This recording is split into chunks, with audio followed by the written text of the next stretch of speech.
السلام علیکم ورحمۃ اللہ وبرکاتہ مغفرت میرے محترم بزرگ دوستو، قرآن کریم کے چھٹے پارہ میں سورہ مائدہ کے دوسرے رکوع میں اور دوسرے رکوع ہے نہیں اس کی آیت نمبر 8 میں اللہ تعالیٰ ارشاد فرماتا ہے، اے ایمان والو، اللہ کے لیے پوری پابندی کے ساتھ سچی اور صحیح گواہی دیا کرو، شہادت دیا کرو۔ کسی قوم کی عداوت یا کسی گروہ کی عداوت یا کسی انسان کی عداوت تم کو اس بات پر مجبور نہ کرے کہ تم انصاف کو چھوڑ بیٹھو۔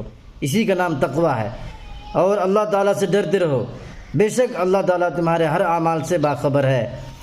اس آیت میں اللہ تعالیٰ ایمان والوں کو سمجھا رہا ہے کہ دیکھو، انصاف کو ہاتھ سے جانے نہیں دینا۔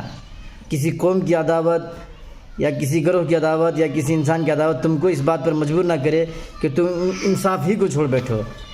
اب دیکھیے، ہم لوگ ہیں شیعہ سنی کی عداوت، دیوبندی بریلوی کی عداوت، مقلد اور غیر مقلد کی عداوت، ہندو مسلم نام کی عداوت تم کو اس بات پر مجبور نہ کرے کہ تم انصاف کو چھوڑ بیٹھو۔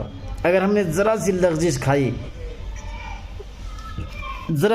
کھائی، کسی کی ذرہ برابر بھی غلط طرفداری کر دی، حق کو دبا کر باطل کی طرفداری کر دی، تو یاد رکھو اللہ تعالیٰ ہمارے ہر عمل سے واقف ہے۔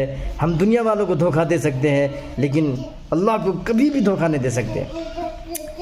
اسی بات کو مد نظر رکھتے ہوئے اللہ تعالیٰ کے واسطے اگر ایمان والے ہیں تو سچی گواہی دیا کریں۔ سچی گواہی دینا ہے، جھوٹی گواہی نہیں۔ اور یہ سوال ایمان والوں سے ہے، بے ایمانوں سے نہیں ہے۔ سمجھے میرے بولے بھیا؟ کیا اور سمجھاؤں؟ تو سچی گواہی دینی ہے۔ اللہ تعالیٰ ہم سب کو سچی گواہی دینے کی توفیق عطا فرما دے، آمین۔